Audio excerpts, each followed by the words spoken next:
Yo, what's going on? It is 1 p.m. here in Crystal Lake, Illinois. It means it's time for another live stream. Today is the first day of meteorological spring, or at least that's what the news said. Today, it's March 1st, 2024, and it's a Friday. Friday. We made it to the weekend, guys, and it is a half day for my kids, which I knew about but forgot about because I had to cut my run short today because I was like, oh, wait. I got to go get the baby from the bus stop.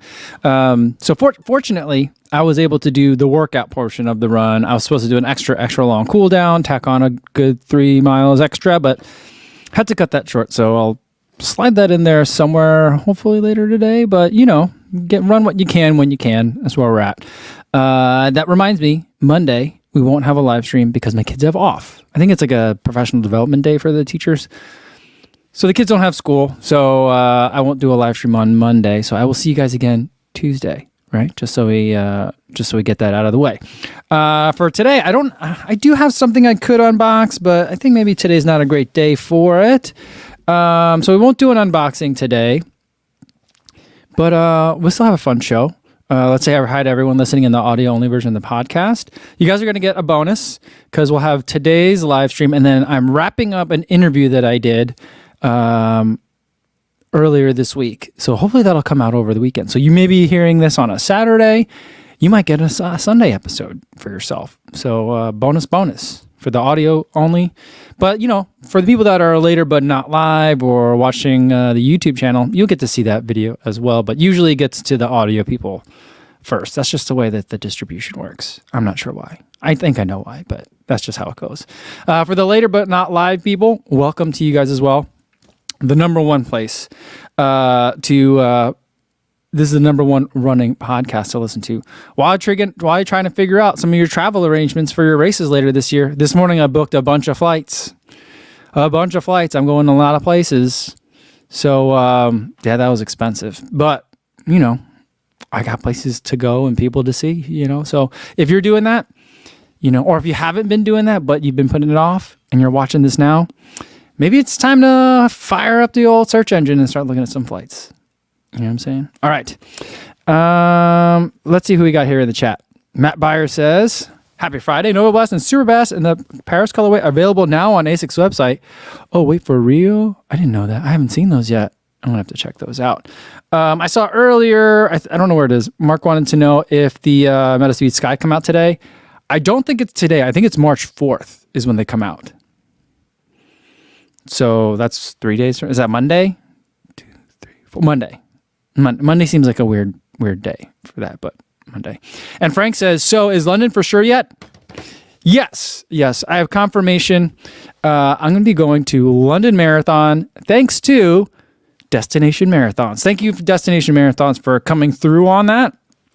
I'll have a more formal announcement a bit later. But yeah, so I'm going to be going with them. They're going to be... They knew they had a bib for me, but they weren't sure about the hotel. So I don't know how that works. So we got to figure that out. And so I think it's official. It's official enough for me to tell you guys about it. So I do have a bib. I'm erasing London, thanks to Destination Marathons. So that's going to be cool. And I'm looking forward to telling you guys all about that too, because I feel like it's a good kind of partnership here. Because then it's gets some of the travel stuff that I really don't like arranging. Helps me with a lot of that. And I think they help with food too. I'm not sure. I got to look into it more. So should be fun. So I'm excited about it. And it kind of goes to show for me, once I start looking up an alternative, then things end up working out the way I want to. The last 2 times the blue car broke down, I was looking up used cars. Figure out prices, where should I, doing some research and stuff like that. And then I get a call from the mechanic like the next day saying like the car's either in good shape or, we've got a plan and it's going to work or it's ready. This morning, I was looking up alternate races in case London didn't work out. And then what happens? On the way back from my run, I get a text saying we're confirmed for London. So it's good news.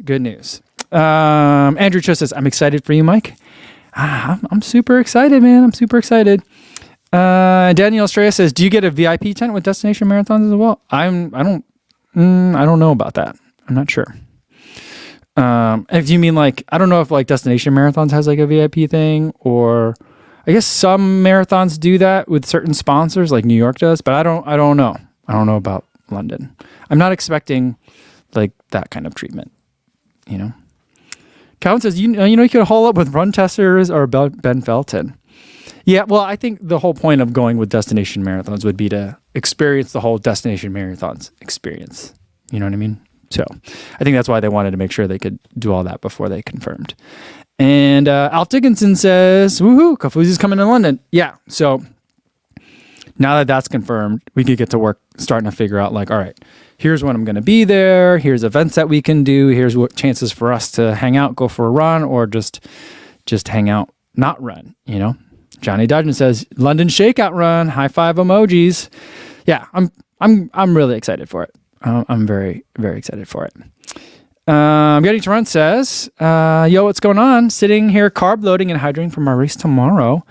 Also, did you email Floris? I need my new non-elite hat. The old one is looking rough. Congrats on the London bib. He emailed me, and we're looking at second week of March. I guess that's in 2 weeks, or could be less than that. For the release of the new non-elite hat. That reminds me, I got some work I got to do. So I'm going to I got to make a reel to kind of talk about that hat. So I'm going to have to look back at my footage and remember which days I wore it. I definitely wore it in Houston. So it's already got a PR attached to it. So I think since I'm going with Destination Marathons, I think I'll be able to wear it there too. Which is good because it's a 6-star chaser hat. It's got the names of all the 6 stars underneath the visor. So the plans are coming together. So I'm pretty excited. Stevie76 says, "Watch out, 40." Yeah, I'm gonna go find that guy. I'm gonna go find him in London.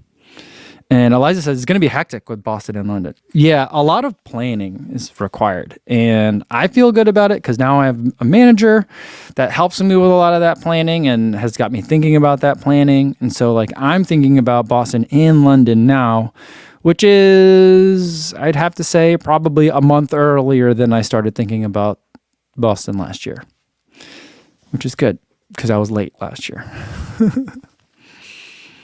All right. Alex Hermanson says, let's go. Fish and Chips Run is a go.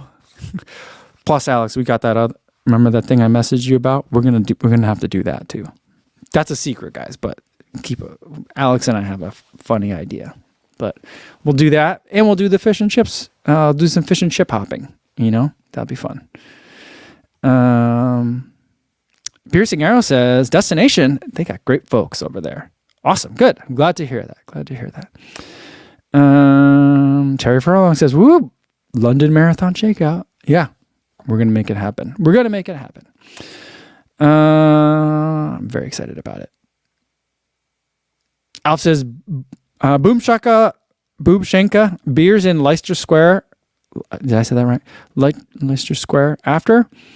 Alf, you got to tell me, where's the place to go to get beers afterwards? You know what I mean? I felt like after Tokyo, it was kind of difficult to find a place to really celebrate afterwards. There was a little bit of confusion in terms of where everyone wanted to go. I also felt terrible after Tokyo, and so I took a nap for a long time, and that's probably part of why I couldn't find anyone. Robbie and I did end up at a weird bar on the 6th story of a building, singing karaoke. We made some friends. That was fun. But we gotta figure out a plan, guys, I think. Josie says, I can't wait to see your food excursions in London. I was in London in 2010, I want to say. No, 2008. Somewhere around 2008 to 2010. Somewhere around there for New Year's one year. I was not vegetarian at the time.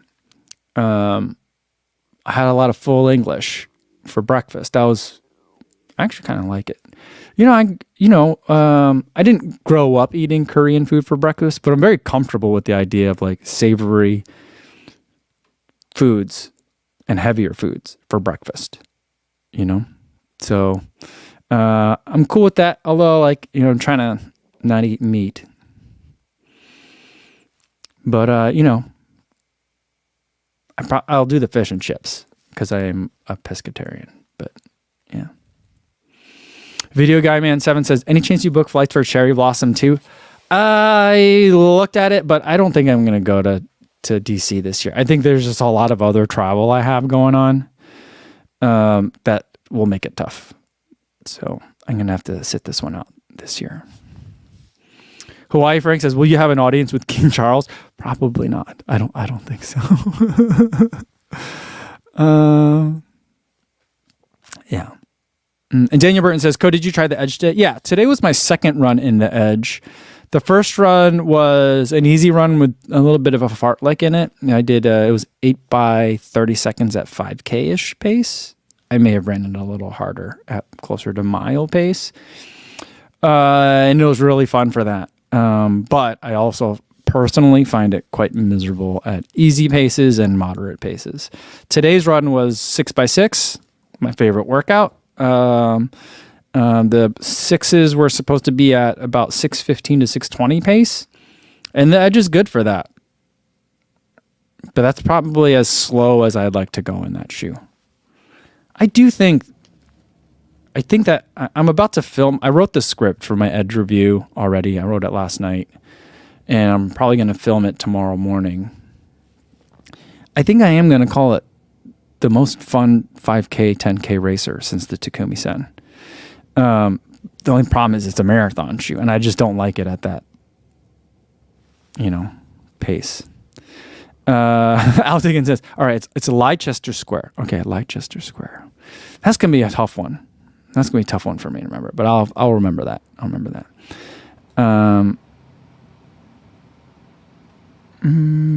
Getting to Run says, beans on toast reels coming. I do like beans on toast. I think that's fine. I have no problem with that. Especially like the Heinz beans that they have. It's basically baked beans, That's actually pretty good. I like it. Will Willing says, if my half marathon pace is the same as your marathon, will I benefit from a marathon super shoe the same? I usually say that it's not by paces, except at certain extremes. But for most people, efforts line up with efforts. So I say that I don't like the Metaspeed Edge at marathon effort. My marathon effort is different than the professionals who prefer the Metaspeed Edge. So it's it lines up not by pace numbers. I think the better example for it would be I forget which race it was, but I'm pretty sure I saw footage of, I think it was Grant Fisher, paced the 250 marathon group for 20 miles as a workout. And for him, that was easy. And he did it, that's 6:30s or something like that, right? Maybe 6:25s? Yeah, maybe 6:30. And he did it in a pair of Pegasus. But for him, that's his easy run pace, probably. Maybe a easy plus.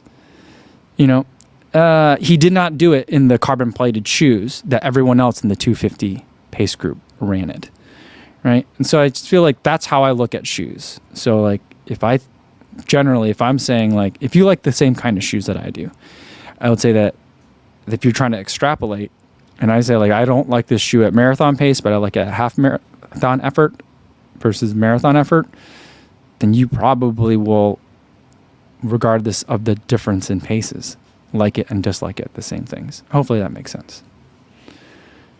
Go Running with Iowa says, Destination Marathons will have their group stay in a 5-star hotel in London just outside of Buckingham Palace. No, I don't know where we're going to be.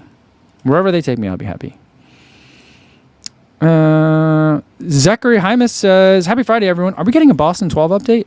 I don't think it's going to update before Boston. That's something that I never understood. The Boston has always been updated in the fall. And then it doesn't update before the Boston Marathon. I think ideally it should update February rather than September, October that it normally updates. Sometimes it's as late as December, if I'm remembering correctly.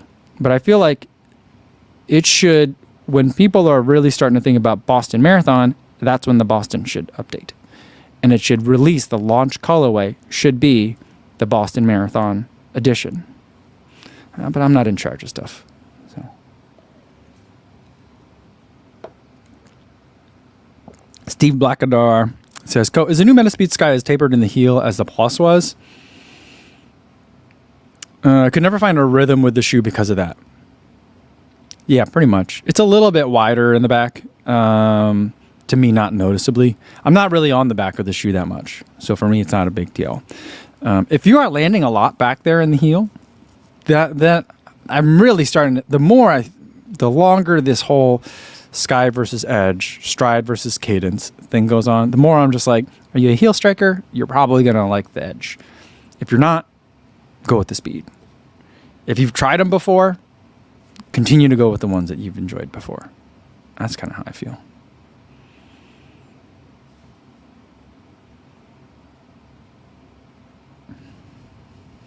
Martha says, if I'm a solid midfoot striker, other than touchdown on the rear lateral area, would the Edge suit me for Boston?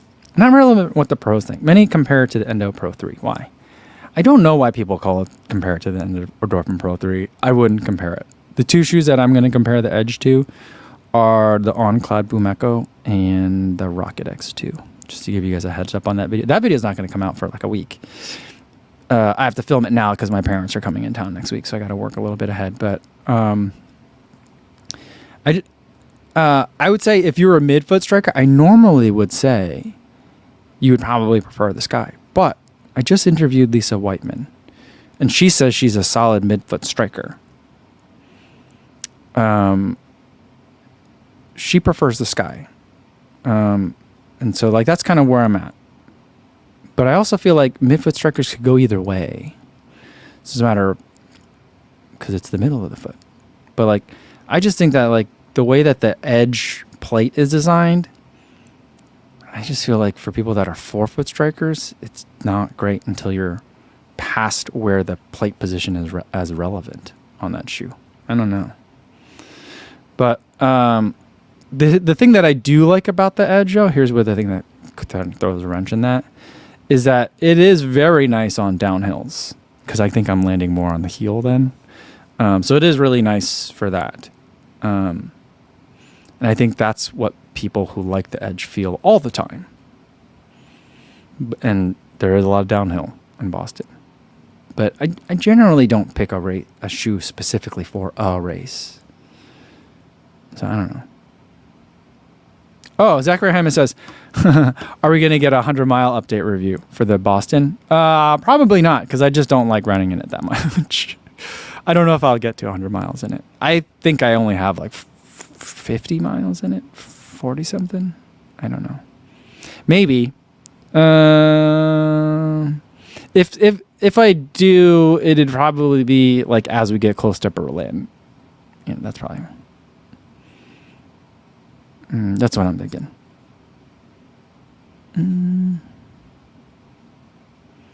Oh, go running with Olive says, I'm serious, about it saying at a 5-star right by the Palace. I've already seen the itinerary. Oh, okay. Are you going? Is that how you're going, Oliver?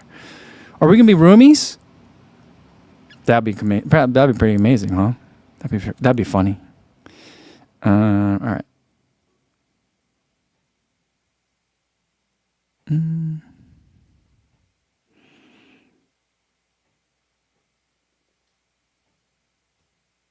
All right, let me scroll down a little bit.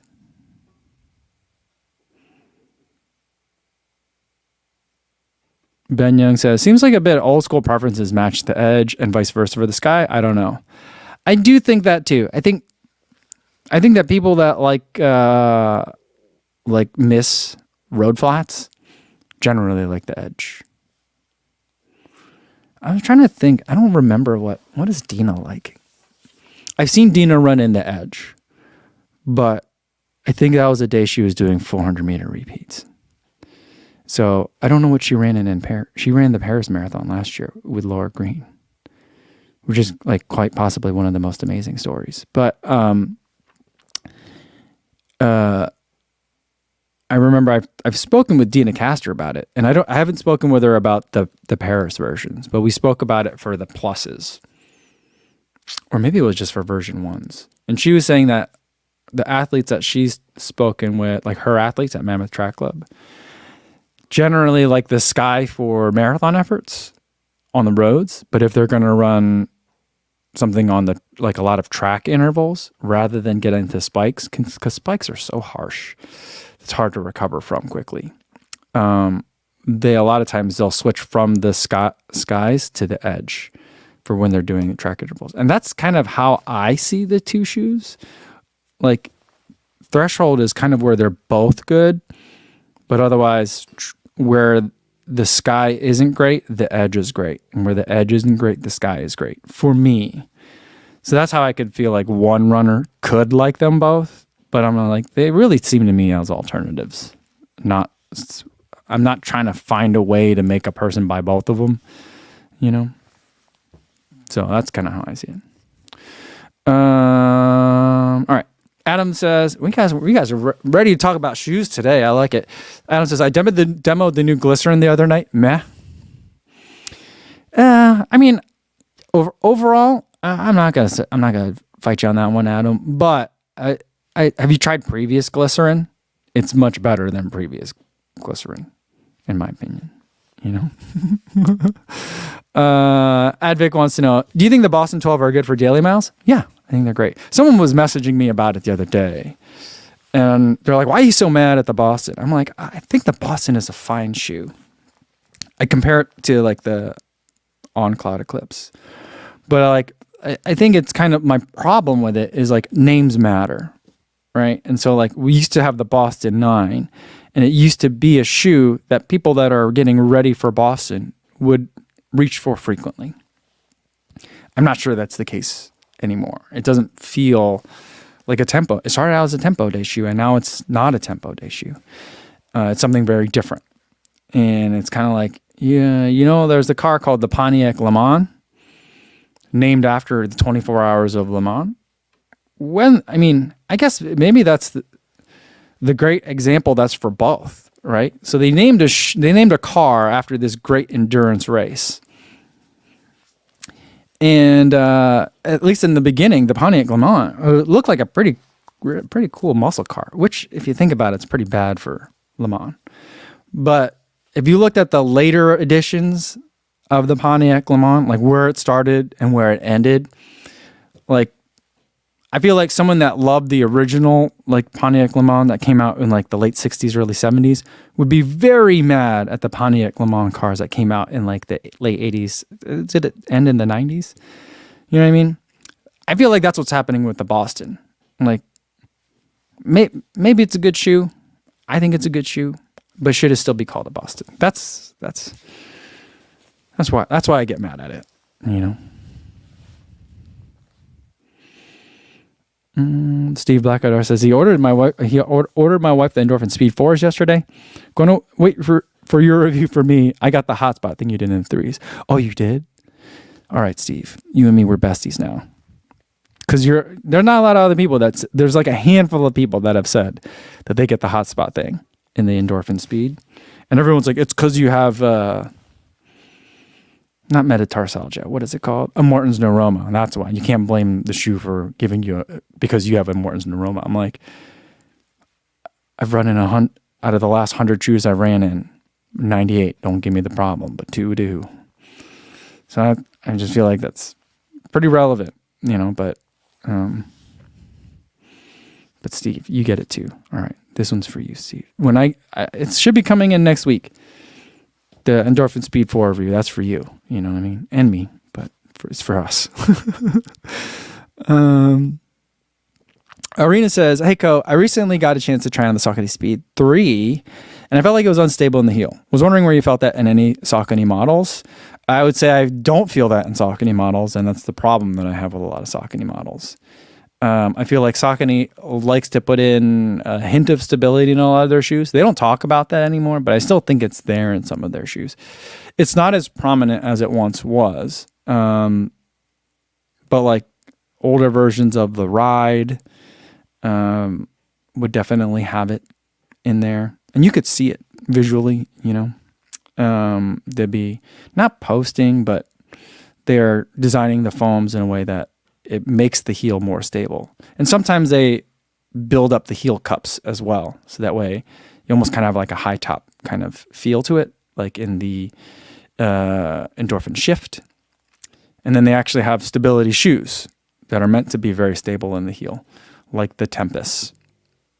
Or what is it? The Axon is another one. So they also have, and the Guide are very, very, very stable shoes. So I generally don't find that in Saucony shoes. The ones that I like have the least amount of stability in them.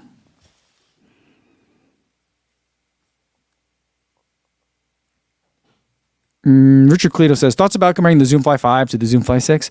Probably not. I'm not super, I feel like the Zoom Fly needs I don't know. I guess I haven't seen or looked at this Zoom Fly 6, but I just haven't been that interested. It just got so big and heavy. It's not that interesting to me. Like, I didn't really like the Tempo Next Percent either when it first came out. It just was so uninteresting to me. I never reviewed that one either. But I feel like if they brought that back, like I'd be very interested if Nike were to make a true training companion or a real Tempo Day shoe. But it's a hole in their lineup that they have. They have a couple holes in the lineup right now. But yeah, well, not holes, but I feel like the Pegasus is meandering a little bit.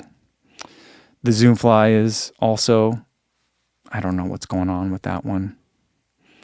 The Vomero, I feel like, has a really strong sense of vision, and I like where the Vomero is going. The Invincible has a strong sense of where it's going. I'd love it if they brought back the some of the React shoes, but I don't know. I think there's a lot of reconfiguring that needs to happen there. But I probably won't be reviewing the Zoom Fly 6 because I also did not review the Zoom Fly 5.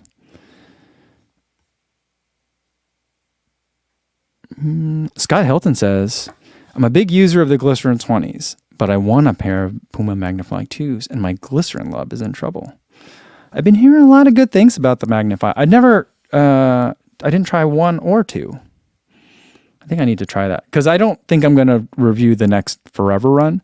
My understanding is the Forever Run was like one of those guidance shoes where if you don't need stability, you don't notice it, but if you need stability, you'll feel it and appreciate it. But I think for the next Forever Run, my understanding is they're going to make it more stability. They're going to make that more prominent. And so I think I'm not going to like that. So I think I'm going to shift over to the Magnify this year, I think. Matthias says that his father-in-law really likes the Glycerin. He's almost 70 though. Still getting after it. Well, that's the important thing. If he's still getting after it and he likes it, that's great. I can't remember if my father-in-law has the Adrenalins or the Glycerins. He's rocking some Nimbuses right now. He seems to really like those. I feel like he has strong heavy orthotics, and which makes sense to put him in I think he was in the Adrenalins. But then I think with the Nimbus plus orthotics kind of probably gives you a good balance of softness plus stability, what he needs. So, yeah. Kyle Massa says, happy Friday, everyone. Anyone else getting antsy about replacing race shoes? Mine are Endorphin Pro 3s. Once they're a year old and a couple marathons and a half in, I'm probably being paranoid. Yeah, I don't think you need, well, if your shoe is a year old, I remember someone in Run Specialty, telling me in a very kind of mean way, and maybe that's why this sticks out. But he's like, if you can't remember when you bought the shoe, you need to replace it. Kind of indicating that like if it's more than like a couple years old, just the age is going to be problematic for the foam. Whether or not that's true, I'm not sure. But like if you're accurately keeping track of the mileage, and they're a couple marathons and a half in, so that's already 50 plus, a half. So that's what, 62 plus 13, 50 plus 30. Let's just carry the 165. There was no carrying of a 1 in there, but 65. I think for an Endorphin Pro 3, I think you got plenty of life left in there.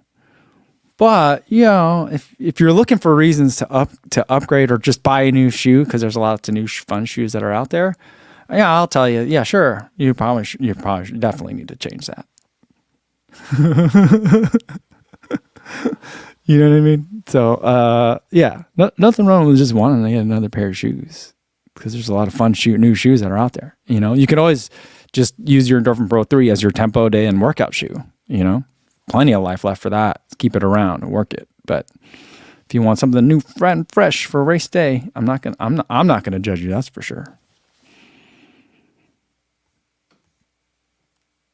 And going back to names and shoes that are wrong, or just names and products that are wrong. Pontiac Le Mans, Boston 12, from Adidas. Calvin says, what about the Zagama? It's definitely not the right name for the shoe considering the race.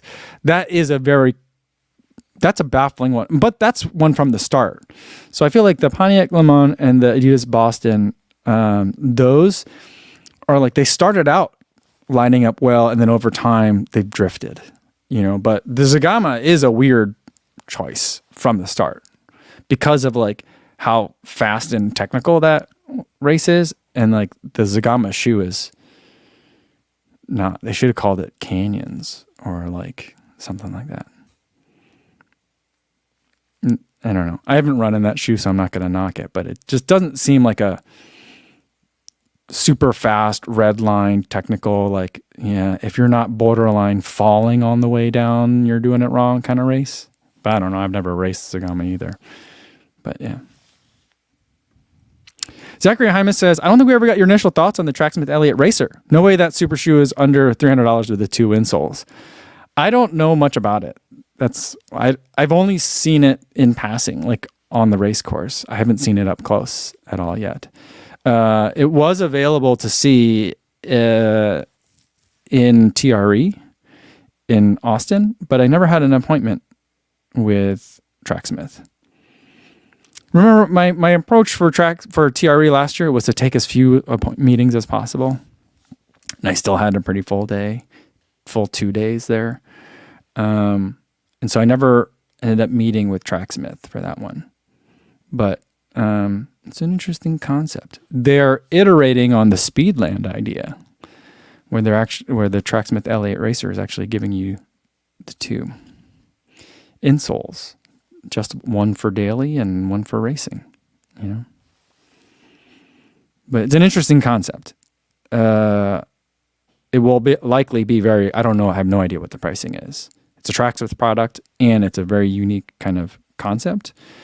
It's going to probably be slow, like small batch, if you want to put it in those kinds of terms. But it could be a very unique, I don't have to see. It all depends on if they deliver, on the foams and that. Frank says, see, the Boston was the second most popular shoe to actually race in after the Vaporfly in 2017. Was it really? See, now who's going to race? How many people are going to race Boston in the Boston 12? Not. I don't think it's going to be the second most popular shoe. See, that's my point. That's an interesting statistic, Frank. I don't know where you got that from, but knowing Frank, I'm sure he's got the link ready to go on that. So I would trust that kind of information from Frank. Brian Lacanalao says, "Hey, have you ran in any Under Armour shoes?" A long time ago, I did. There was the Under Armour, I forget what it was called, but it was it wasn't ACG. That's not right. What it was, but they're cold weather gear. It was a mid-top Under Armour shoe that I actually really liked. That was probably my favorite Under Armour shoe. Probably not the best Under Armour shoe that I ran in, but my favorite, because it was just so the upper was comfy and knit, and it was a mid-top, and it definitely wasn't weatherproof. So like, even though it was a mid-top, it soaked up anything that was wet or cold that got on your foot. But it was just a fun, quirky shoe. And then I've tested I bought one on Amazon, like a $60 pair on Amazon. I got what I paid for. And then the full velocity wind, I ran in that one that had no outsole on it. That wasn't bad. It was kind of one of those like, it wasn't low to the ground, but it felt like it was a low to the ground, responsive road feel kind of shoe. That wasn't bad. I haven't tried any of the new, I like the full velocity elite. Like I haven't tried any of those.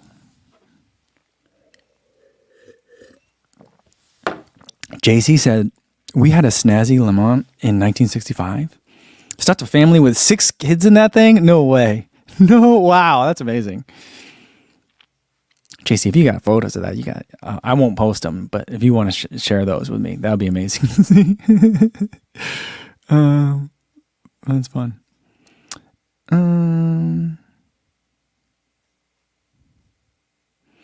Alex says, for going back to hotspots and the endorphin series, I personally didn't get the hotspot in the 4, but I did get it in the 3. Oh, well, that's promising.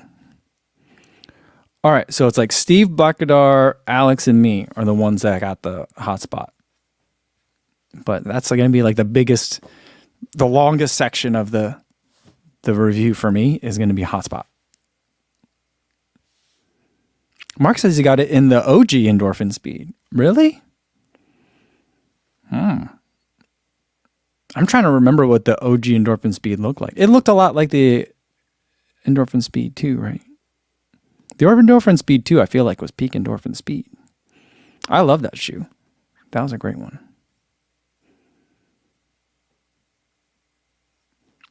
All right, let me scroll down. I think I've been ranting for a long time. I think I'm way behind you guys in the chat. All right, let's go. Elias Munoz says, did you ever get into Newtons? I ran in college and I loved the Distance S so much. I started reviewing shoes and getting super into shoes, or that was the other way around. I got super into shoes and then reviewing shoes at the tail end of Newtons. Like Newtons were super popular. And then I feel like right before On hit the scene and kind of coinciding with ZoomX foams and carbon plates, like all those things. I don't think one pushed out the other, but all those things kind of happened at the same time. I would love for someone to put. Am I the person to put that together? Who's going to put together the documentary, like the business case? I don't want like the CNBC version of it. Like those are like, what? Why did this fail? Like, and I know they're still around, but I would love for someone else to do it. There was one guy, I forget what's his name. He races with a cat on a singlet. Forget his name. He has a mustache. Really fast guy. He used to make some of the best shoe review videos I've ever seen. Still to this day, probably. But they were really in depth and they took him a long time. And so he stopped doing them after a while. But like the shoes that he loved was like the Vaporfly 4% and a Newton. And like he spoke so highly of them that I was like, maybe I should get into Newtons. Maybe I should start buying these. And then he stopped making videos. So, I'm sorry, guys. Well, someone's trying to call me and my computer's screwed up. So I never got into the Newtons. And Adam says Newton's headquarters is still in Boulder. It is? I thought they were in Florida. Maybe I was wrong on that. Oh, I didn't know. I didn't know that their headquarters are in Boulder. That would be a good trivia question for the next round of where's the HQ, if we play that one again.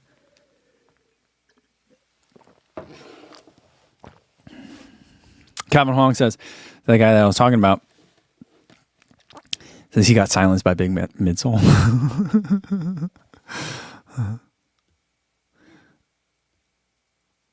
Daniel says, is it Coach Bennett? No, Coach Bennett does have a mustache, but it was not Coach Bennett. General Triangle says, every once in a while, I see Newtons out in the wild. They're rare to see, though. They are rare to see. I saw them I saw some at a shakeout run in Orlando. I don't remember which one. One of the ones in the evening, the boozy ones.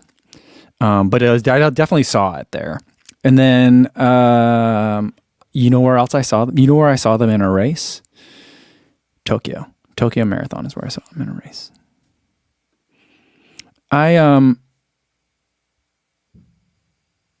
Oh, David said, Saucony put up the Boston endorphin Speed 4 this morning for $50. Hope they don't cancel my order. That sounds like a mistake. They made a Boston edition of that. That's interesting because the shoe just came out 2 days ago. No, yesterday. I don't know. 2 days ago, I think. Advic says, do you think it's worth buying the Endorphin Speed 3 over the Endorphin Speed 4? I can't answer that yet. I don't have it. And Advic also wants to know, did I run in high school? I did. I did all the events in high school at one point, except for the straight 100 meters. Although I think I probably raced 100 meters. They thought, well, I was bad enough in all the events that there was never an event they would keep me in. But I was decent enough in a variety of them that they thought I might want to try to do the decathlon. So I started out when I was in the beginning of high school in the mile. Not very good at that. Then the half mile, also not very good at that. By the time I ended college, I was a pole vault, high jump, long jumper. And then you could do 4 events total, but not all 4 field or all 4 on the track. So I would usually do pole vault, high jump, long jump. And then my track event would either be the 110 hurdles or the intermediate hurdles, the 400 hurdles. So I did those, but I've done both hurdles, the flat 4, the 8, 200. I think I've done the 100. They tried to get me to throw shot and disc a couple times. One meet, they had me do both, and there was a lot of giggles. People thought that was funny because I was tiny in high school. I'm small now, but I was even smaller back in high school. So I've done that. I've thrown the jav once. That was terrifying. That's a pretty fun event, though. I wish I could be good at javelin. So I've done all the events in high school at some point. You know what I didn't do? I never did either a 3,000 or a 3,200. And we didn't run the 1,500. We actually technically didn't run the mile either. We ran 1,600 meters in New Jersey when I was growing up.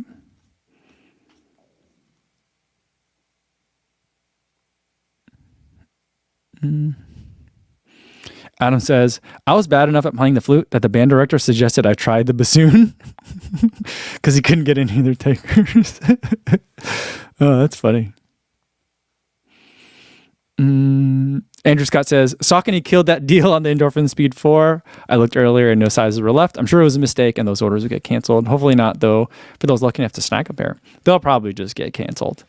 I remember that's what happened. And not even, I think, long time ago, they would have been like, well, we're going to honor it because it was our mistake. It's good PR. But I feel like now they'll just be like, nope, we're going to just cancel the order. And sorry. Because I get orders canceled on me all the time. That happened when I tried to buy the Streak Fly. I am trying to buy the Alpha Fly 3. I think the next restock is in April. I have it marked on my calendar. So whenever that comes, I'll try to get it here.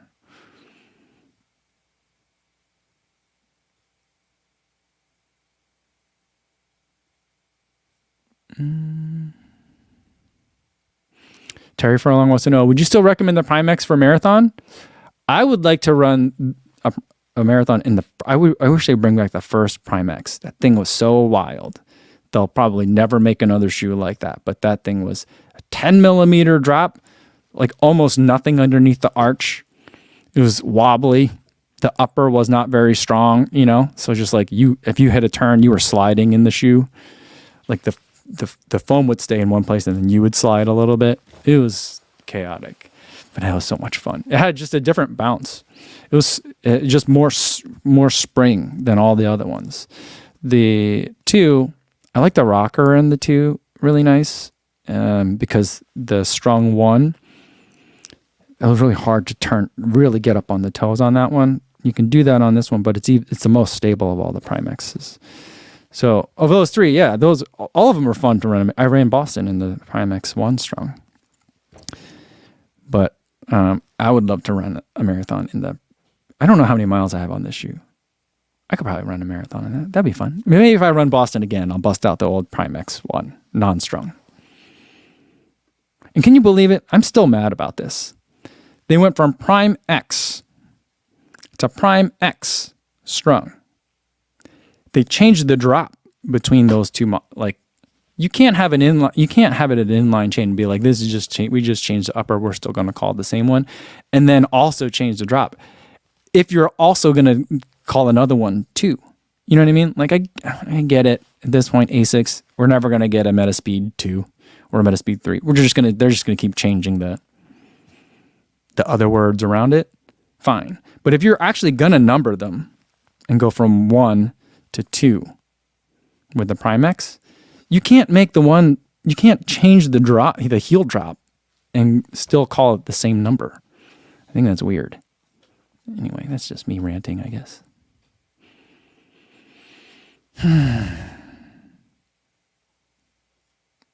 Thank you for listening. Frank says the upper on the OG Primex was plenty stiff though. Yeah, but it wasn't. It's not like it wasn't. It was floppy, but it was a racing upper. It was nice and light. But it didn't give you like the kind of like I'm in a ski boot feel that the Primex strong ones give you, you know.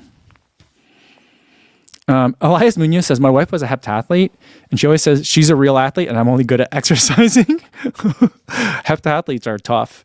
And they have no mercy. Rich Dyson says, Ko is sneaky tall in real life, so I'm sure he was actually a great hurdler and pole vaulter.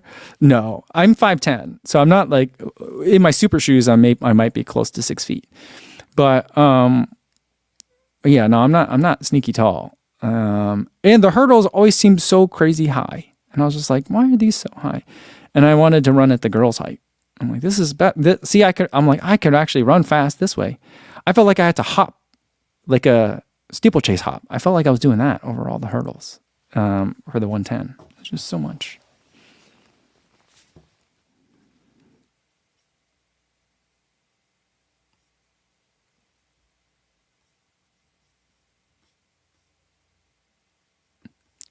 Skylar Moore says, I think that's how I said that. Not sure if this has been asked, but will Asics release some more Super Blast colors in stock soon? Someone was saying, go to the Asics site right now, Skylar. Someone was saying that there is a Tokyo colorway for the Nova Blast and Super Blast. So go check it out. I think, right? I think that's what someone said earlier today.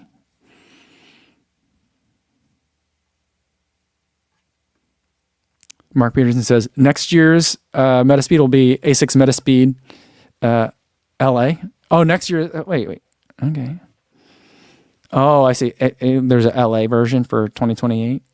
I don't understand. I can't read this one correctly, but I see what you're saying. It'd be Metaspeed Sky LA, Los Angeles.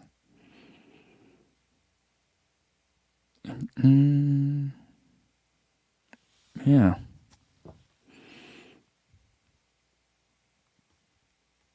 Frank Luhlier wants to know, is there a non-strung Prime X2? There is not. There's only a Prime X2 strung. Yeah, and I wish there was a non-strung version of it to test out, because I do feel like the strung is cool, but it's very stiff. It's very boot-like. Not booty-like, like the sock-like booty feel, you know? It's boot-like.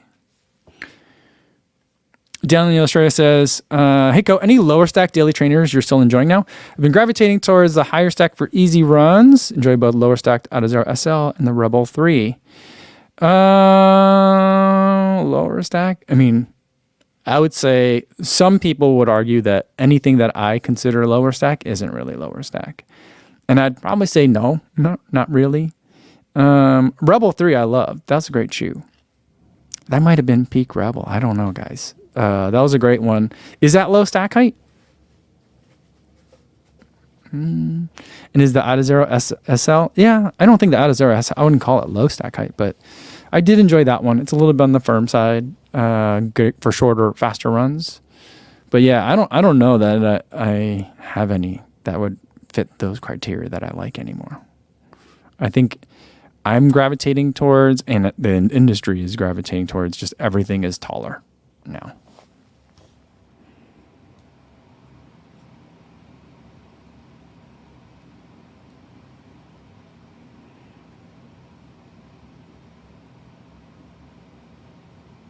And Stevie76 says, Metaspeed Sky New Vienna. Can you imagine that one? That'd be weird. They would just have to make it golden. Kind of like the Sunburst one for all the fields of grain that's there. Or very green for all the soybeans. Either way.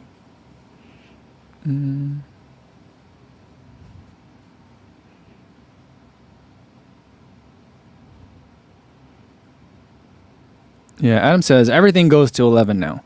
I mean, like, the Topo Cyclone 2 can be used as a daily trainer, and that's not super tall, but it's still tall. It's taller than like a Kinvara. I haven't tried the Kinvara in a long time. I'm just not sure I would like it.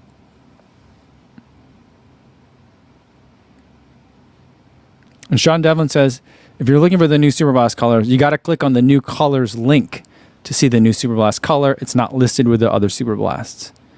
Guys, I really don't like how the way some shoe companies are doing like the shoe websites anymore. It's super confusing. Adidas does this a lot. Asics does it a lot. What else? I think Saucony's been doing it too. I don't know. If they haven't, my apologies for lumping them together. But like, let's say a shoe has 3 colorway options at the moment, right? Like, if you click on one, it should show you the other 2 color options that are available. Sometimes websites do. Sometimes websites don't. And I don't understand like exactly why and how like that gets decided. You guys know what I'm talking about? Or am I the only one that experiences that?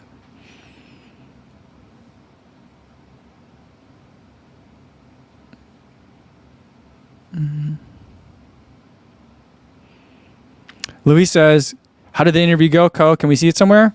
Yeah, so yesterday I got interviewed by Peaky Trainer. The interview was in Spanish and English.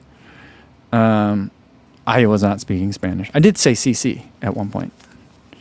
Because I understood, because a lot of times the English was first, I could understand a lot of the Spanish. That's kind of where my Spanish is. If I kind of know where it's going, I can maybe pick out the words and follow along. But every once in a while, the Spanish would come first. And I feel like I understood a lot. I wouldn't be able to respond in Spanish. But I don't know when it's coming out. It was just recorded yesterday. So hopefully soon. I'll let you guys know when it does come out. All right. So, yeah. You guys have experienced that too. David says the Adidas website is horrid. They'll be like, and they have so many colors too. So like they'll have like 8 total colors of a shoe. 3 would be available if you click on one of them. And then if you click on go out and then click on a different one, another 4 different colors will be available there. That's bizarre. I don't understand that. Piercing Arrow says, yeah, Asics is really annoying like that. It's nearly impossible to see all the colorways on one screen. Yeah, and then like as you're looking through shoes, you'll just scroll through pages and pages and pages. And I'm like, I feel like I've seen all these shoes before. Are these just the same colorways of the same shoe? Like, or what's happened? You know?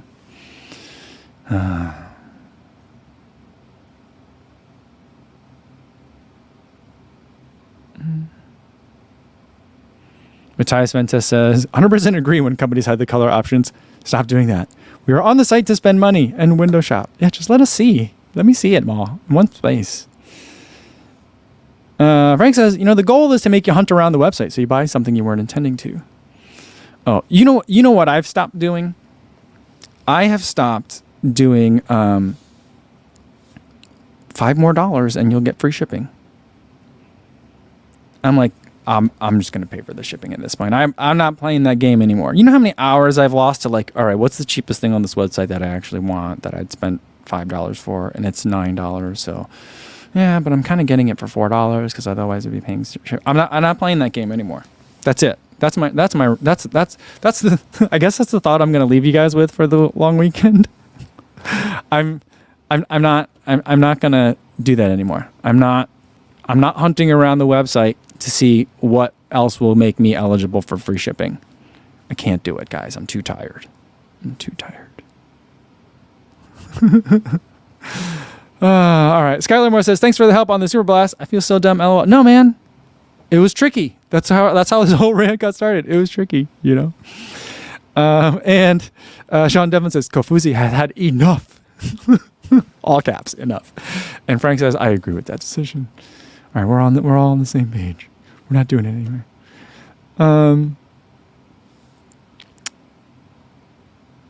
Andrew Scott says, you don't want another tote bag? I have so many tote bags. So many. But Mark says, you know, I got a great cheap New York City Palm hat and then a really thin New York City Marathon gloves to get free shipping on Joe's New Balance outlet before. See, that doesn't sound bad. I guess disposable race stuff? Maybe. Oh man. You guys are. Yeah, I feel like that's why we're always here. That's why we're all together. We're in the same. We're talking to the right people here. We've accumulated the right group. We're all mad at the same things. Sean Devlin says, flips desk over. Have a great weekend. Be safe, everybody. I'm getting out of here. I can't take this anymore. Table flip. All right. But seriously, though, guys, don't forget, no live stream on Monday because my kids have off. Sorry about that. But I will see you guys Tuesday.